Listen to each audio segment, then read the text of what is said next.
What's up, guys? Welcome back into another episode of Sports Talk with Hawk. Here we go. Today we're going to continue our football talk. We're going to talk about some of the quarterback battles, some of the random news that has taken place, and I'm going to give my opinion on the college football playoff, everything that came out of their conference meetings, and what the future could hold, both good and bad, because of the House settlement. Let's take a deeper dive. Here we go.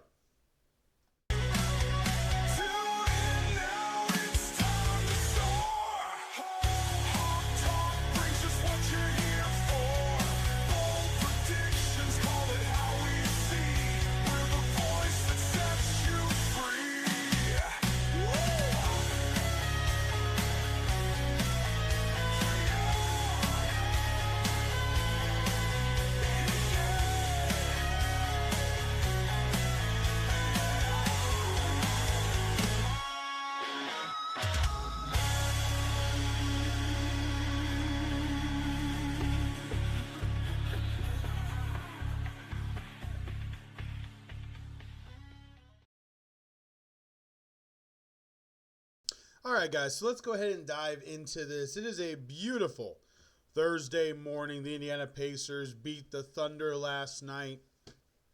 I'm absolutely ecstatic. Didn't do a short because I knew I was going to be doing this podcast, so let's just open with that real fast. Huge win.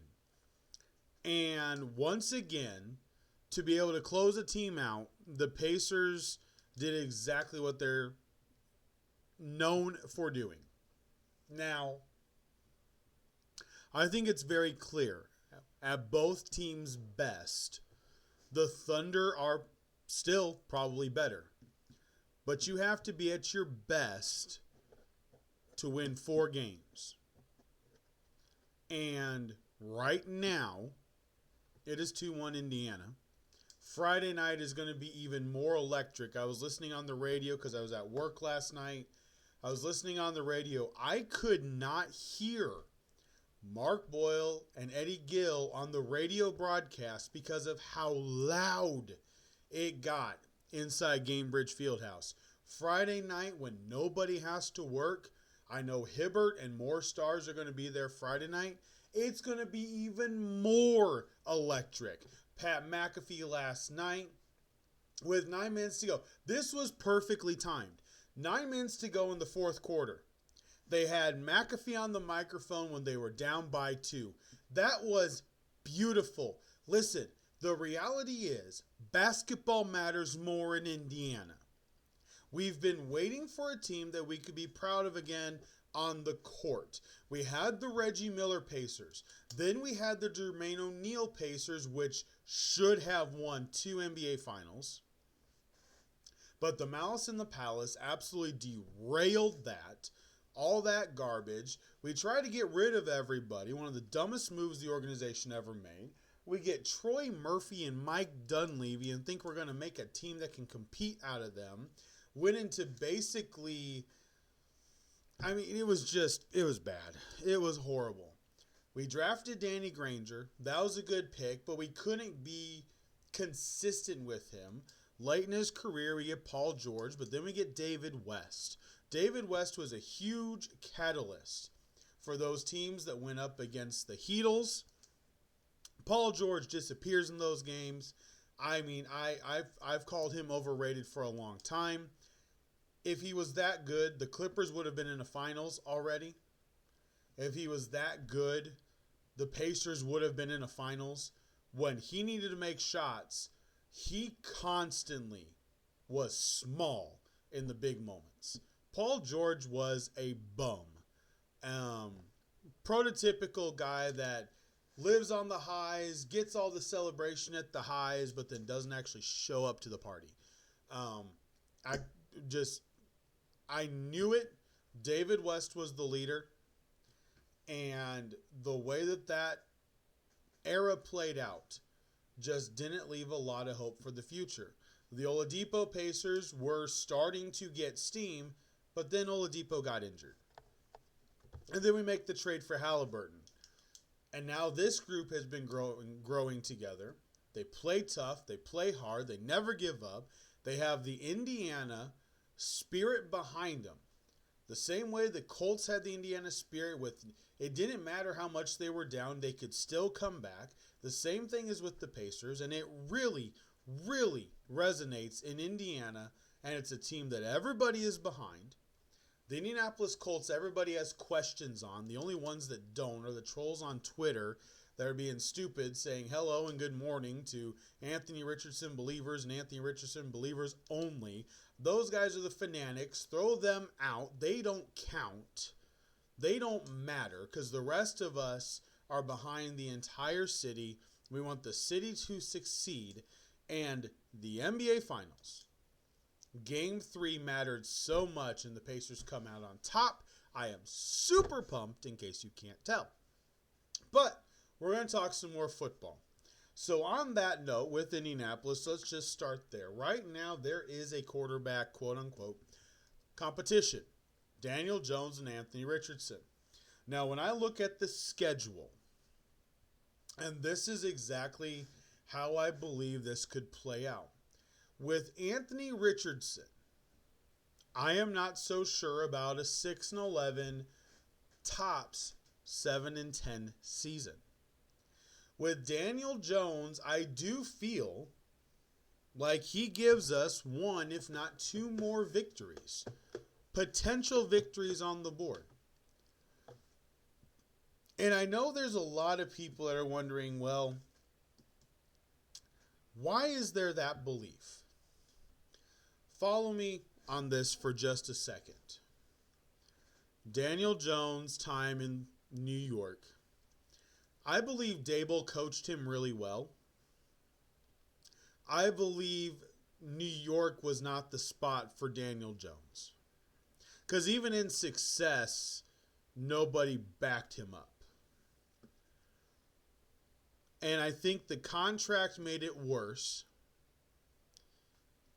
And I think it really affected him mentally. And by affecting him mentally, affected him physically.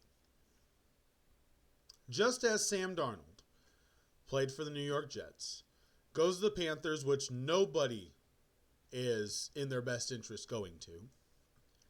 Then he goes to San Francisco behind Kyle Shanahan. Learns a real offense. Gets taught a real offense. Gets taught by a real offensive guru play caller. Then he gets picked up by Kevin O'Connell and has an outstanding season. Daniel Jones gets his outright release from the Giants. Goes to Minnesota. Goes under Kevin O'Connell. Plays under Kevin O'Connell's system. Gets coached by an ex-quarterback, head coach, play caller, one of the top 5 in the NFL. And now he was sought after. Minnesota wanted to sign him. They wanted to sign Darnold. Darnold got paid too much, so they pivoted to Jones. Jones, they were going to sign him, but then he gets paid too much by the Colts. And then potentially it was going to be Rodgers, but Rodgers basically got told no. They're going to go with an option that they're not really sure of in J.J. McCarthy. Daniel Jones has time under Kevin O'Connell. He fits the offense Shane Steichen runs. He can do what Joe Flacco can do, but he can run. I have a lot more faith in Daniel Jones than I do Anthony Richardson for this offense. He's going to be able to hit downs in the flat. He will hit DJ Giddens in the flat. He will hit his tight ends. Alec Pierce may actually be somebody who doesn't benefit from this move as much because I don't think the ball's going to be forced downfield. Those quote-unquote miraculous plays that Richardson has when he's falling down because he's held the ball too damn long. I hate it when we give people credit for amazing plays when they actually screwed up. They messed up. Then he just launches the ball in the air. Do you remember the year Carson Wentz ended up losing us the playoffs. He didn't have any interceptions. It was a fantastic year. No. He threw 30 interceptions. The guys just didn't catch them. The San Francisco 49er game, he kept throwing the ball up. We got 5 pass interference penalties on the defense because just threw the ball up in the air. If they had their heads turned around, it's 5 interceptions. Anthony Richardson is not that good. He's garbage, actually. His miraculous plays is only really running the ball. Throwing the ball, it's him making a mistake, making a second mistake, and then trying to bail himself out with a rocket of an arm. Yeah, if the defense is playing halfway decent, those are intercepted. And they were. That's what was starting to happen last year. So, this competition, I would actually feel better if Jones just wins this straight out. I like the defensive setup. I like the way the offense is built for Daniel Jones. It'll be his best offensive line, bar none. It'll be the best running back he's had, bar none outside. I know he had Barkley, but between Taylor and the offensive line compared to Barkley and that offensive line, he'll have the best running game and the best offensive line he's had. Receivers, he doesn't have Malik Neighbors. I will give you that one. He doesn't have a Malik Neighbors, but collectively, they're better than the Giants' receivers.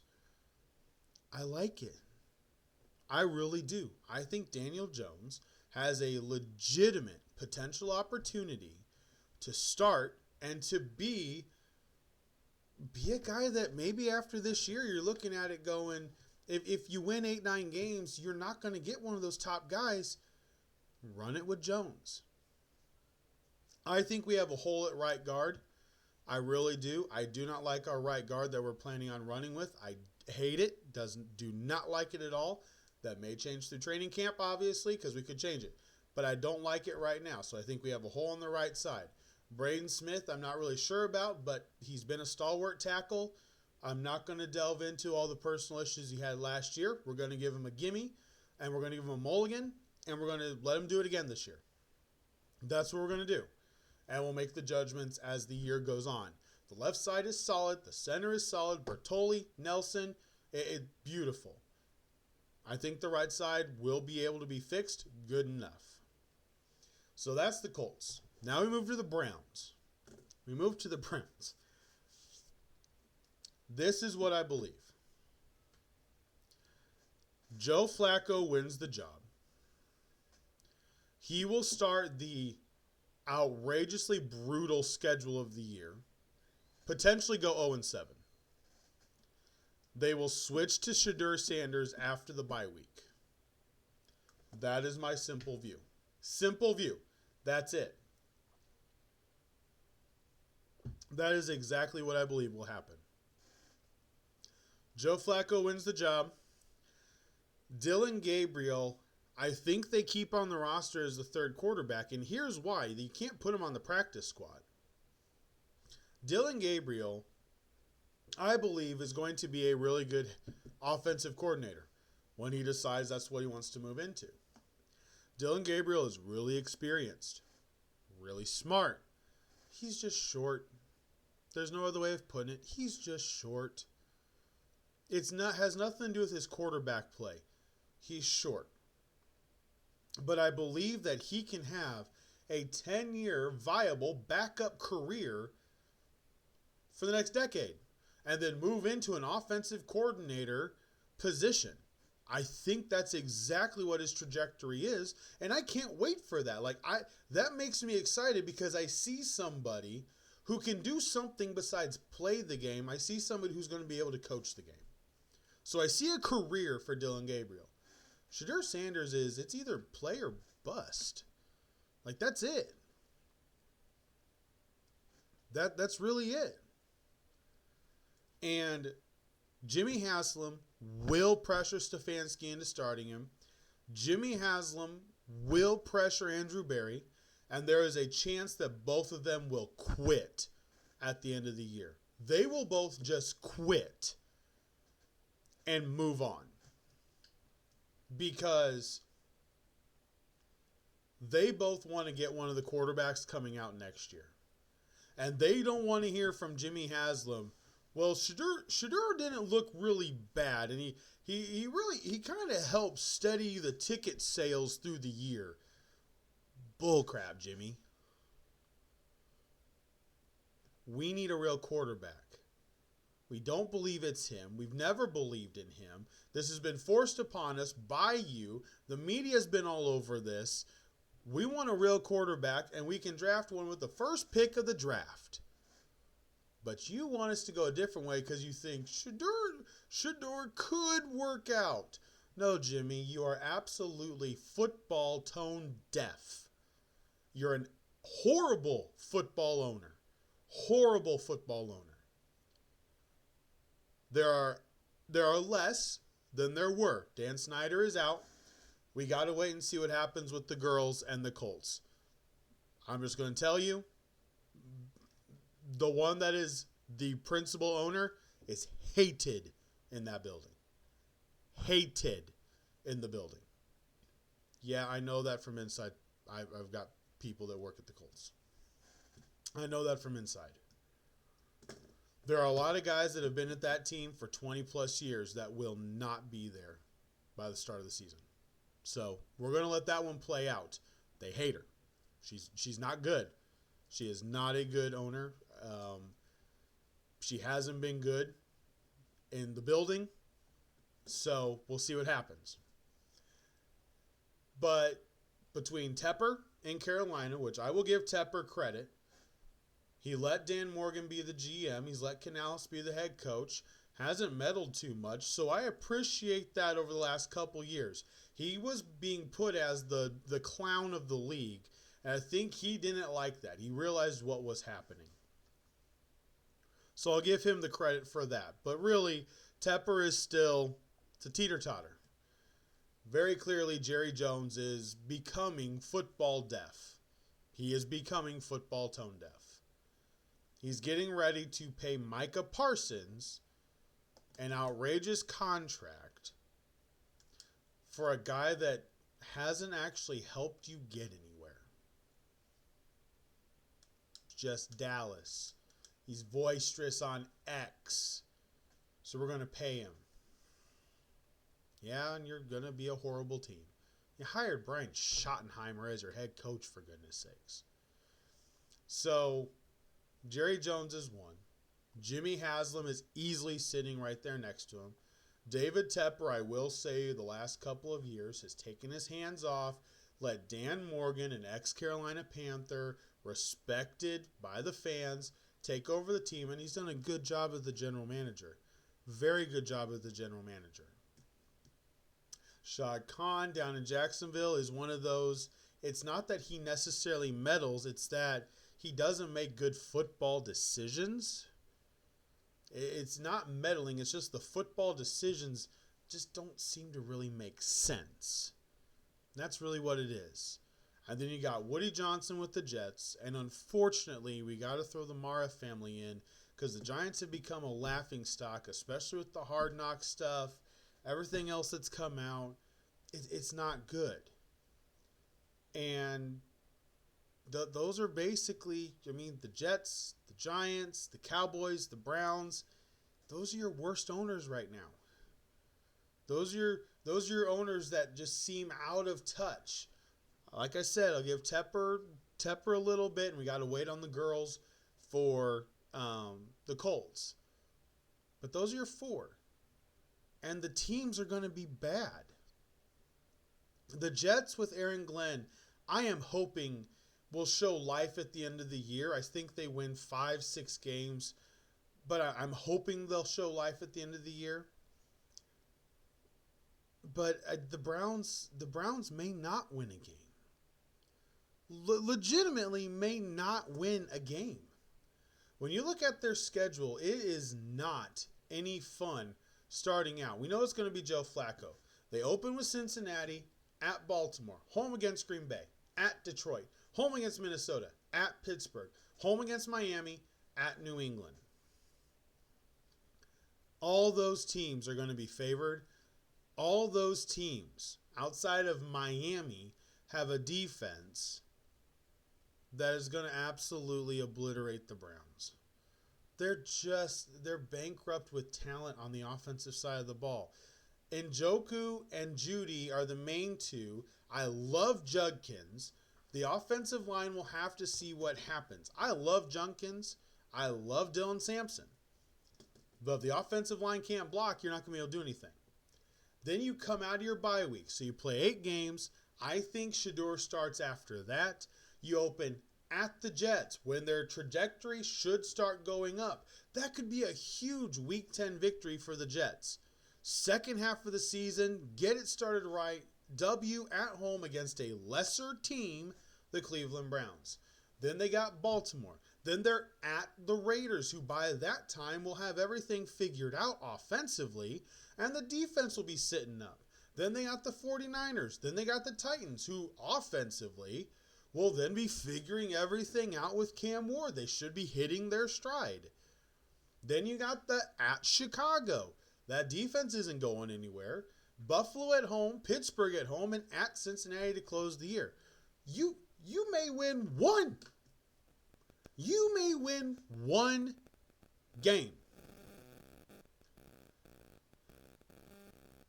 You may win one.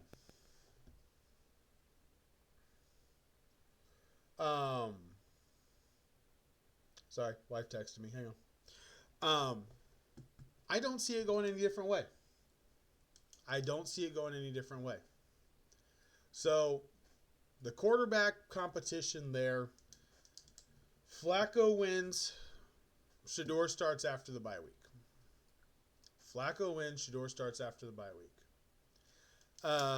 Aaron Rodgers is obviously going to win the Pittsburgh job. I don't think there's a chance that Mason Rudolph won't be on the team.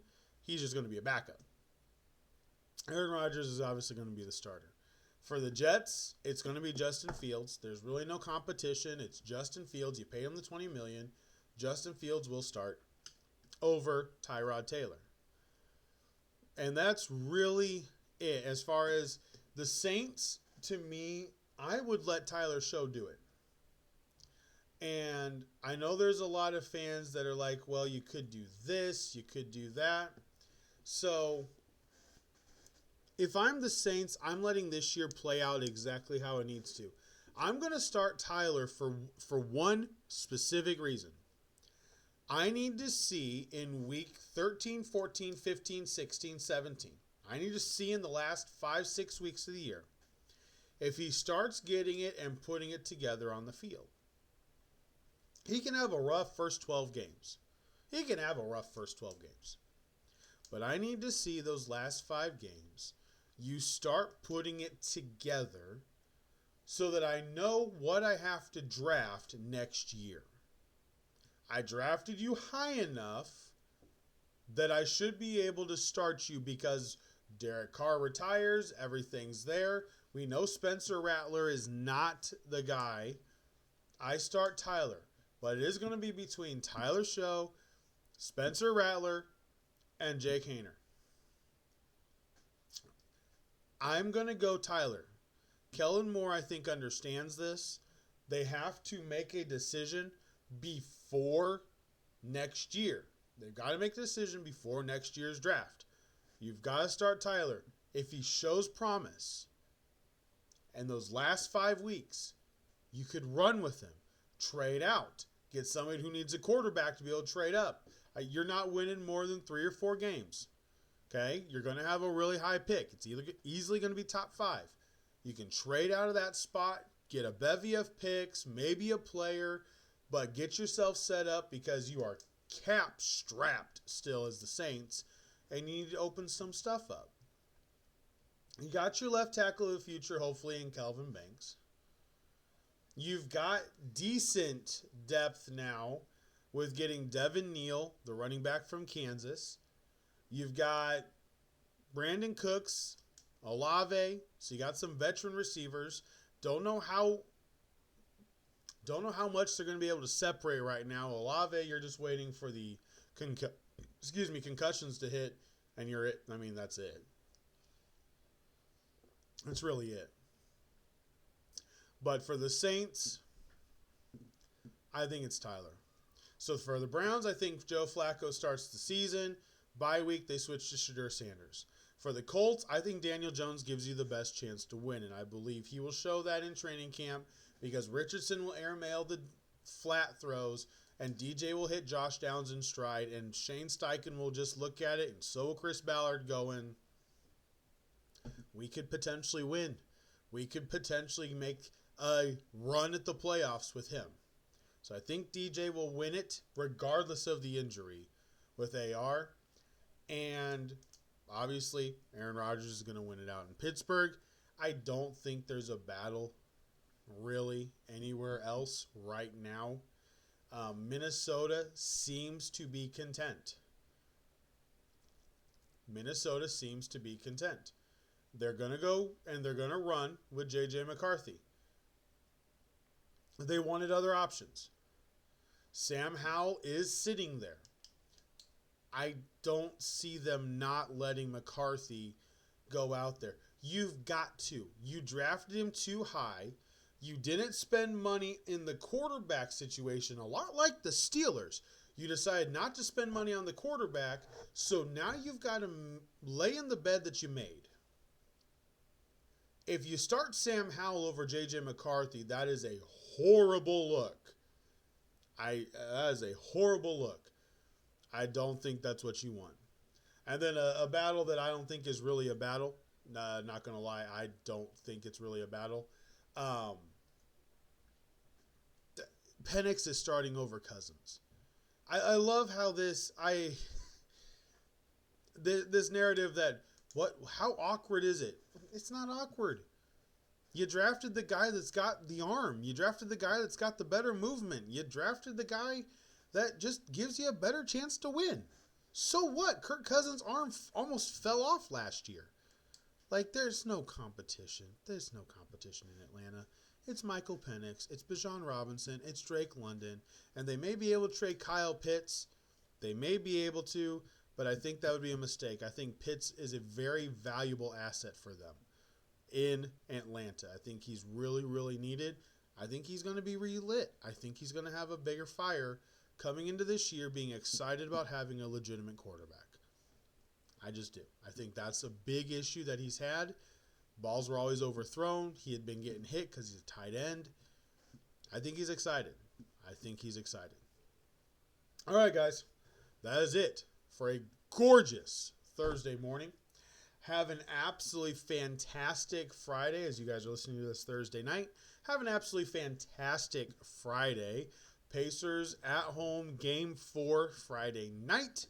I should have another podcast Friday, but if it gets delayed, because I'm trying to do a couple different things, I got a couple lists that I'm going to bring out,